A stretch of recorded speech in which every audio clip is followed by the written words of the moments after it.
ప్యాలెస్ల గురించి మాట్లాడతాడు. జగన్మోహన్ రెడ్డి గారి ప్యాలెస్ల గురించి. మీకెన్ని ప్యాలెస్లు ఉన్నాయండి? హైదరాబాద్లో ఒక ప్యాలెస్ ఉందా? కుప్పంలో మొన్న ప్యాలెస్ ఉందా? మొన్న ఓపెన్ చేసాం. ఇంకా 5 ఎకరాలు కొన్నాడు మళ్ళా ఓ పెద్ద ప్యాలెస్ కోసం. అది కాక కరగట్ట కింద ఒక ప్యాలెస్లో ఎవరి ప్యాలెస్లోనే ఉండేటటువంటి కార్యక్రమాలు ఇవాళ మీరు చేస్తున్నారు. మీరు కడపలో నిర్వహించినటువంటి ఈ మహానాడు అనుకున్న స్థాయిలో కాదా? అనుకున్న స్థాయిలో వైఎస్ఆర్ కాంగ్రెస్ పార్టీని భయపెడతా ఉన్నారు, భయపెట్టలా. కనీసం దిగజారిపోతున్నటువంటి తెలుగుదేశం పార్టీ క్యాడర్ యొక్క కాన్ఫిడెన్స్ ని బిల్డప్ చేస్తుందా అంటే అది లేదు. ఊరికినే గావు కేకలు అని అంటాడు. సోదరిమల్లారా, తమ్ముళ్ళారా, బ్రహ్మాండంగా సెక్స్ అయ్యాం అని చెబుతాడు. సెక్స్ అయ్యామని చూసినోడు చెప్పాలి కదా. అద్భుతంగా సెక్స్ అయింది మన మీటింగ్, అవునా కాదా అడుగుతాడు అనుమానం. మళ్ళా అవునైతే 2 చేతులు పైకెత్తండి, షౌట్స్ కొట్టండి. ఈ గావు కేకలు ఏంటంటే ఒక అభద్రతాభావంతో ఉన్నటువంటి పరిస్థితులు చాలా స్పష్టంగా కనిపించాయి.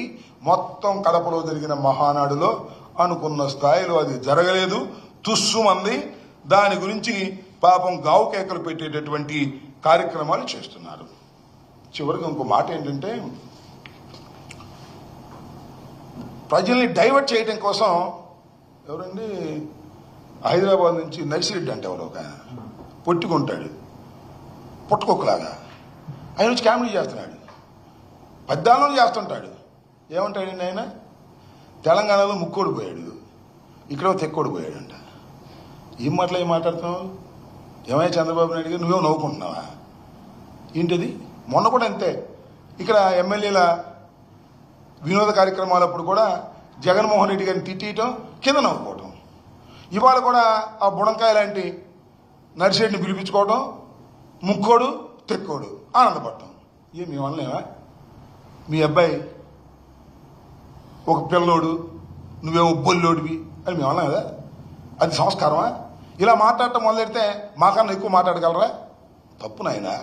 తెక్కోడు గిక్కోడు ఇట్లాంటి మాటలు కాదు. వ్యక్తిగతంగా మీరు మాట్లాడటం మొదలెడితే అంతకన్నా వ్యక్తిగతంగా మాట్లాడగలమని కూడా ఈ సందర్భంగా నేను మనవి చేస్తున్నా. అంతేకాదు తల్లి చెల్లి అని మాట్లాడతాడు. ఎవరు? ఆ పిల్లోడు తల్లి చెల్లి అని మాట్లాడతాడు. అదే మాట్లాడేటువంటి కార్యక్రమం చేస్తే మేము మాట్లాడలేగా. చంద్రబాబు నాయుడు గారు, మీ తల్లి ఎక్కడ, మీ చెల్లి ఎక్కడ? ఎప్పుడైనా మీ తల్లి గురించి మాట్లాడారా? ఎప్పుడైనా మీ చెల్లి గురించి మాట్లాడారా? మొన్నే కదా గృహప్రవేశం చేశారు, మీ చెల్లిని ఏమైనా తీసుకెళ్లారా? ఏమయ్యా లోకేష్ గారు, ఓ పిల్లోడా, నువ్వేమన్నా మీ మేనత్తలకు ఎప్పుడన్నా బట్టలు పెట్టావా? మీ మేనత్తలు ఇంటికి పిలిచావా?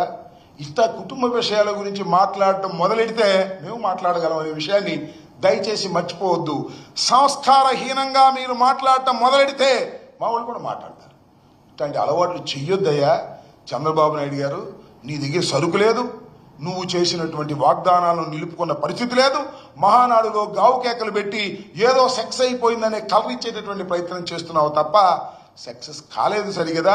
అనుకున్న స్థాయిలో విజయవంతం కాలేక గావు కేకలతో మహానాడు బ్రహ్మాండంగా జరిగిందని కలరించుకునేటటువంటి దౌర్భాగ్యమైన పరిస్థితికి ఓ నారా చంద్రబాబు నాయుడు గారు మీరు దిగజారిపోయారు. ఇది దయచేసి గుర్తుపెట్టుకోమని కూడా ఈ సందర్భంగా నేను చెప్పదలుచుకున్నాను.